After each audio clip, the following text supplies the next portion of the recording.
ব্যবহারে ভালোবাসা বোঝা যায়, ভালোবাসা বোঝা যায় ভাষার চয়নে। রাগের মাথাতেও পরস্পরের প্রতি ভালোবাসা রাখা, সম্মান রাখাটাই তো আসল ব্যাপার। হ্যালো এভরিওয়ান, আমি বৃষ্টি। আজকে সকাল থেকে আমি তোমাদের সাথে এই ছোট্ট রাজপ্রাসাদটায় কী করি সেটাই তোমাদের সাথে শেয়ার করব। হ্যাঁ, তোমরা ঠিকই শুনলে, আমার ওই বিশাল বড় ঘর ছেড়ে আমি এসেছি আজকে এই ছোট্ট ঘরে। তাতে যদিও বা আমার একটুও অসুবিধা হয়নি, এর থেকে ঢের গুণে আমি ভালো আছি। বিশ্বাস করো, ওই বড় ঘরটাই হয়তো অনেক স্বাচ্ছন্দ্য ছিল, কিন্তু প্রতিদিন রাতে যে কষ্ট আর ভেতরের যন্ত্রণাগুলোকে আমি চেপে রাখতাম, তার থেকে আমি অনেক গুণে ভালো আছি। প্রাণ খুলে হাসছি, প্রাণ খুলে বাঁচছি। হ্যাঁ, অনেক কিছু নেই এই ঘরে, দামি দামি ফার্নিচার নেই, কিন্তু রয়েছে মাথা উঁচু করে বাঁচার মতো সম্মান। একটা মেয়ের কাছে না, নিজের স্বামীর টাকায় যেইটুকু উপার্জন হয় সেইটুকু জিনিসপত্র নিয়ে সংসার করার একটা আলাদা রকম গর্ব আছে। বাবার কাছে, শ্বশুরের কাছে হাত পেতে ওই টাকা নেওয়ার ব্যাপারটা না আমার ঠিক কোনো দিনই ভালো লাগতো না। আর এটা শুনতেও ভালো লাগতো না, এটা তো বাবা দিয়েছে, এটা তো শ্বশুর দিয়েছে, এই জিনিসগুলো শুনতে না বড্ড বেশি যেন গায়ে লাগতো। নুন ভাত খাবো আর শাক ভাত খাবো, যাই খাবো স্বামীর টাকাই খাবো। আমি বড্ড সাধারণ একটা মেয়ে, তাই আমার চাওয়া পাওয়াগুলো বড্ড সাধারণ। আমার অত জাঁকজমক লাগে না। আমাকে যেরকম পরিবেশে তুমি নিয়ে আসবে, আমি সেই রকম পরিবেশেই ঢেলে যাব। বলে না, নরম মাটি, সেই রকমই, যেরকম গড়বে আমি সেই গোড়াতেই রয়ে যাব। আর যেই মানুষটা আজকে আমার হাত ধরেছে, সেই মানুষটা নিয়ে আর কী বা বলবো। আজকে সেই মানুষটা না থাকলে হয়তো আমি কোথায় থাকতাম আর অর্কই বা কোথায় থাকতো। তার নিয়ে আর বেশি কিছু নাই বা বললাম। কথা তো সবাই দিতে পারে, কিন্তু সেই কথাটার মর্যাদা কজন রাখতে পারে, সসম্মানে কজন সেইটাকে পালন করতে পারে বলো তো? ভালোবাসা না বড্ড অদ্ভুত জিনিস। না থাকলে বলে বোঝানো যায় না, আর থাকলে বলার প্রয়োজন মনে হয় না। মুখে চোখের মধ্যেই ফুটে ওঠে যে তুমি কতটা ভালো আছো আর কতটা খারাপ। বিশ্বাস করো, এর মধ্যেও আমি বেশ ভালো আছি। অনেকে হয়তো আমার ভিডিও দেখে অনেক রকম মন্তব্য পাস করে, হয়তো আমার মুখের সামনে বলতে পারে না, কিন্তু ভাবে তো যে কী ছিল, কোথার থেকে কিসে এলো। বিশ্বাস করো, ওই ঘরে আমি ভালো ছিলাম না, আমি এখন যথেষ্ট ভালো আছি। আর আমার ছেলের কথা, ওটা নাই বা থাক, ও যে কতটা আনন্দে আছে সেটা না হয় আমি নাই বললাম। তোমরা এই ভিডিও দেখে বুঝতেই পারো আগের ভিডিও আর এখনকার ভিডিওর মধ্যে অনেক তফাৎ। সকালবেলায় প্রীতম অফিস চলে যায়, তার আগে সকাল সকাল উঠে রান্না বান্না করে প্রীতমকে খাবার দিয়ে আর খেয়ে সে চলে যায়। তারপরে অর্ককে একটু খাবার খাইয়ে একটু ঘুম পাড়িনি, যেহেতু খুব ঠান্ডা সেই কারণে। আর স্কুলটা যেহেতু নিউ সেশন থেকে শুরু হবে, সেই কারণে এখন স্কুলটা এখন হচ্ছে না, তো এই কারণে এখন খাইয়ে একটু রেস্টই দিই। তা করতে করতে আবার 12টা বাজলে আবার ঘুম থেকে উঠে খাইয়ে দিই। যদিও আমার স্নান টান সারা হয়ে গেছে, অর্করও স্নান টান সারা হয়ে গেছে সকালে, তারপরেই ঘুমটা পাড়িয়েছিলাম। আর এখন চুলটাকে আমি ভালো করে আঁচড়ে নিচ্ছি। হ্যাঁ, একটা ছোট্ট আয়না আছে আমার ঘরে, জিনিসপত্র খুবই কম। শোয়ার জন্য একটা বিছানা আছে, ছোট্ট একটা আয়না আছে মুখ দেখার জন্য, রান্না করার জন্য কিন্তু গ্যাসও আছে। তবু আমি অনেক খুশি। এইটুকুই কজন পায় বলো?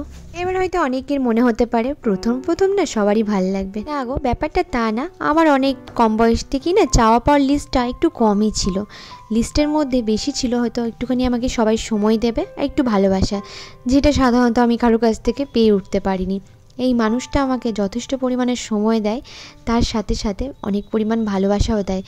আর যেটা করে সব থেকে বেশি, সম্মান, যেটা সব মেয়েরা হয়তো পায় না, আমি প্রচণ্ড পরিমাণে সম্মানটা পাই। দুপুর দিকে না তেমন খুব একটা আমার কাজ থাকে না, যেহেতু একদম ভোরবেলাতে রান্না সেরে ফেলি, সেই কারণে ওই জন্য এই দুপুর দিকে একটুখানি পড়াশোনা করাই এই বাচ্চাগুলোকে। আর পড়া টড়া করানোর পর আমি বসিয়ে দিই রাতের রান্নাটা, কারণ রাতের রান্নাটা একটু তাড়াতাড়ি সেরে ফেলি। মারাত্মক ঠান্ডা পড়েছে, কি বলবো। তার মধ্যে প্রীতমের নাম্বারটা বা সুইচ অফ আসছে, কি জানি ফোনটা চার্জ নেই না কি হলো বুঝতে পারছি না। একটু তো টেনশন হয়। তো রাতের বেলায় দেখি মাছের ঝোল হবে, তো ওগুলো রেডি করে রাখি। যা ঠান্ডা পড়েছে, পড়েছে, মাছের ঝোলই করবো। আর ওই এলে তো একটু খাবার টাবার বানাবো। পাউরুটি এনে দিয়ে গেছে, এলো এই পাউরুটিটা দিয়ে একটুখানি আলু ভরে স্যান্ডউইচ বানিয়ে রাখবোর জন্য, খেতে ভালোবাসে, ওটাই করবো। আমি চেষ্টা করি ওই বিকাল দিকে তাড়াতাড়ি করে রান্না বান্না সব কিছু সেরে নেওয়ার। তার কারণ হচ্ছে, প্রীতম যখন আসে তখন মনে হয় রান্নাঘরে আর রান্না করবো না, একটু বসে সারাদিন পর গল্প করি, কথা থাকে অনেক কিছু। আর প্রীতমও সেটাই করার চেষ্টা করে। সারাদিন যা করি ঘরে ঢোকার পর দুজনের সাথে কথা বলাটা মাস্ট। আজকে করছিলাম একটু মাছের ঝোল। ওই সেই দিনকে যে সবজি বাজার থেকে কোয়াশটা নিয়ে এলাম, সেই কোয়াশ, ওলকপি আর ওই গাজর বিনস দিয়ে করব। আর সাথে এখানে কিন্তু একটু আলু সেদ্ধ করেছি। ওই অফিস থেকে প্রীতম আসবে, তো তখন না একটুখানি ভাবছি ওকে ওই আলু দিয়ে স্যান্ডউইচ বানিয়ে দেবো, যেটা আমার মা করতো আমাদের টিফিনে দেওয়ার জন্য। খেতে কিন্তু বেশ ভাল লাগে। আর এখানে যে গোটা গোটা মশলাগুলো আছে বাটবো, সেইগুলো নিয়ে নিলাম মাছের ঝোলের জন্য। ওই আদা, জিরে, শুকনো লঙ্কা আর তোমার ধনে। এইদিকে সব সবজিগুলো জল দিয়ে সেদ্ধ করতে দিলাম, আর ওইদিকে প্রেশার কুকারে আলু সেদ্ধ করতে দিলাম। এই আলুটা সেদ্ধ হয়ে গেলে তারপরে বানাবো ওই পুরটা। আর দাঁড়াও, ছাদ থেকে জামা কাপড়গুলো তুলে নিয়ে আসি। একদম ছোট ঘর, কিন্তু বেশ ভালো, সিঁড়িতে একটুখানি উঠলেই হয়ে যায়। আর এই হলো দিদি, যাদের বাড়িতে আমরা থাকি। এতটাই ভালো মানুষ যে আমাদের দুজনকে খুবই ভালোবাসে, মানে প্রীতমকে, আমাকে আর অর্ককে, তিনটে মানুষকে এতটাই ভালোবাসে। মাঝে মাঝে তো বলে, বৃষ্টি তোমরা যখন চলে যাবে আমাদের বেশ কষ্ট হবে, কিন্তু আমরা তো এখন এখান ছেড়ে যাচ্ছি না। তো তারপরে এখানে অর্ককে দুধটা দিয়ে দিলাম। হ্যাঁ, পিডিয়াশিওরটা ওর আবার স্টার্ট করেছি। আগে যেহেতু ইনফাগ্রোটা খাওয়াতাম, কিন্তু এখন পিডিয়াশিওরটাই দিই। আর অর্কর এখন দামি দামি কুকিজের থেকে মেরি বিস্কিটটা বেশি প্রিয়। আর এখানে মাছগুলো ফ্রিজ থেকে বের করে রেখেছিলাম। আজকে সব মাছগুলো ঝোল করে দেবো, কারণ এই মাছগুলো অনেক দিন হয়ে গেল ফ্রিজে রাখা আছে, এই মাছগুলো আর রাখা যাবে না। ঝোল করে দেবো, আজকে যা খাওয়া হবে হবে, কালকে বাকিটা খেয়ে নেবো। আর যা ঠান্ডা, এতে বাইরে খাবার রাখলেও ঠান্ডা মানে খারাপ হচ্ছে না।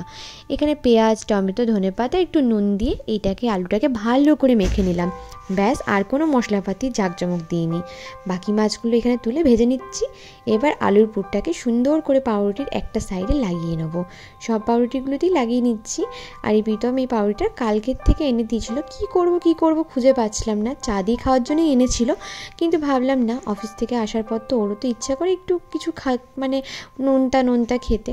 তো ভাবলাম এরকমই কিছু বানিয়ে দিই, ভালোই লাগবে। তো এখানে বানিয়েছিলাম, বেশ ওর ভালোই লেগেছিলো। আর মা না এইভাবেই বানাতো।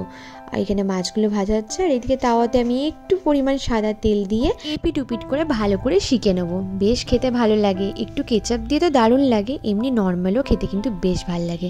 মাছগুলো বেশ হালকা করে ভেজে নিচ্ছি। সরি হালকা করে না, একটু কড়া করেই ভাজছি, কারণ বাসি মাছ তো একটু ভালো করে না ভাজলে হয় না। তো এখানে আস্তে আস্তে আমার রান্না চলছিল। ও মা, প্রীতম ফোন করেছিল, সেই কারণে দেখো আমি এদিকে উল্টে দিয়ে চলে গেছি। আর মনে ছিল না আমার গ্যাসটা না জোরে দেওয়া আছে, সেই কারণে গেছে একটুখানি ওই সাইডটা পুড়ে। হঠাৎ করে যখন মনে পড়ছে দেখলাম ও মা, পুড়েই গেছে, কিন্তু খেতে কিন্তু খারাপ লাগেনি, খুব একটা পোড়েনি। তো এখানে বাকিগুলো আমি এইভাবেই সেম প্রসেসে ভেজে নিয়েছিলাম। খেতে খুব ভালো লাগে। তোমরা এইভাবে আশা করছি ট্রাই করেছো, আমিও মাঝে মাঝে এইভাবেই করি। আর এর মধ্যে কি করলাম, মাছের ঝোলটা পাঁচফোড়ন দিয়ে একটু পেঁয়াজ কুচি, টমেটো কুচি, আর যে মশলাটা বেটে রেখেছিলাম গোটা মশলাটা শিলে, সেটাকে দিয়ে একটু হলুদ দিয়ে মশলাটাকে ভালো করে কষাবো। একটু নুন দিয়ে দিলাম। ব্যাস, মশলাটা কষে এলে সবজিগুলো দিয়ে একটু রসি নেব।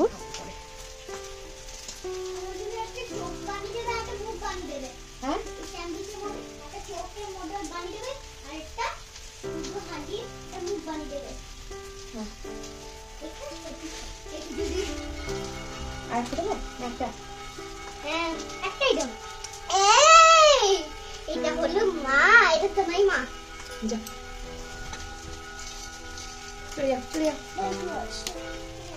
খেয়ে বলো কেমন হয়েছে, আগে বলে দাও কেমন হয়েছে। আরেকটা দেবো না?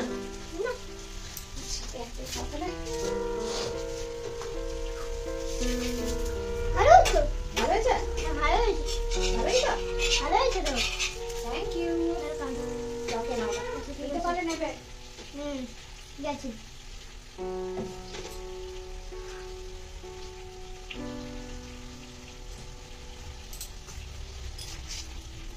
যাও চলে কেমন করে দেখায়,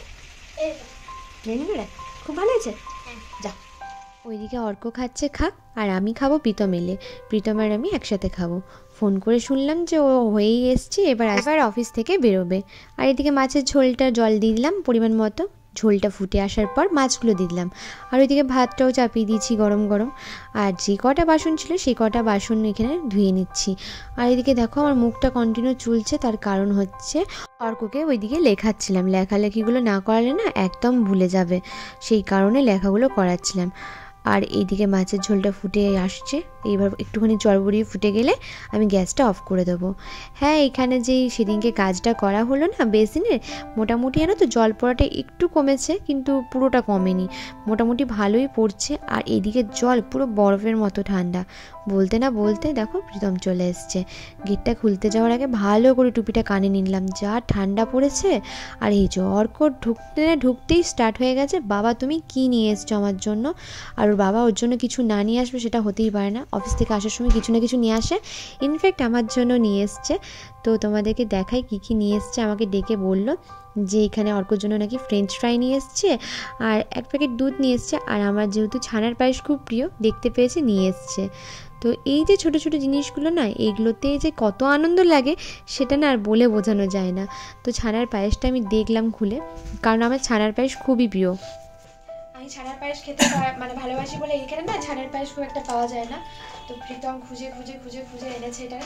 তো টেস্ট করবো পরে, আগে ওকে খাবার দিয়ে কিছু তারপরে। যাই হোক, তা করতে করতে প্রীতম ড্রেসগুলো চেঞ্জ করছে, আর আমি এদিকে বসিয়েছি একটু চা। আর যে স্যান্ডউইচটা বানালাম সেই স্যান্ডউইচটা এখন খাওয়া হবে, তারপরে রাত হলে ভাত খাওয়া হবে। আর এখানে প্রীতমও হেল্প করছিল আমার সাথে সাথে। ও এসে পড়ে যে বসে থাকে তা না, আমার সাথে সাথে যতটা পারে হেল্প করে দেয়। তো ব্যাস, আবার কি একসাথে নিয়ে এখন এবার গল্প করব। আর কোনো কাজ নেই আমাদের, এবার তিনজন মিলে একটু মজা করব। আর যেহেতু অর্ককে পড়িয়ে দিয়েছিলাম, একবার রাতের বেলায় প্রীতম ওকে পড়তে বসাবে। আর হ্যাঁ, আমাদের যেহেতু এদিকে প্রচণ্ড পরিমাণে ঠান্ডা, তো সেই কারণে জানো তো আমাদের নিচে একটা কিছু পাততে হবে। ততদিনকার জন্য এই ঠান্ডাটার জন্য রাতের দিকে না এই উপরটাই বসে থাকি, পারি না একদম ঠান্ডাতে নিতে। আস্তে আস্তে জানি এই ঘরটাও হয়তো সব টুকিটাকি জিনিসপত্রে ভরে যাবে, এটাও আমি জানি, তবে সময় লাগবে। অতীতকে যখন ছেড়ে এসেছি সম্পূর্ণভাবেই ছেড়ে এসেছি, তার একটা ছিটে ফোঁটাও আমার সঙ্গে নিয়ে আসিনি, যাতে কোনোদিন আমাকে এটা মনে পড়াতে পারে যে এটা তো তোমার অতীত। তাই সব কিছু ছেড়ে এসেছি নিজের নতুন করে শুরু করব বলে। তাই এখন আর একটা অভিযোগ লাগে না।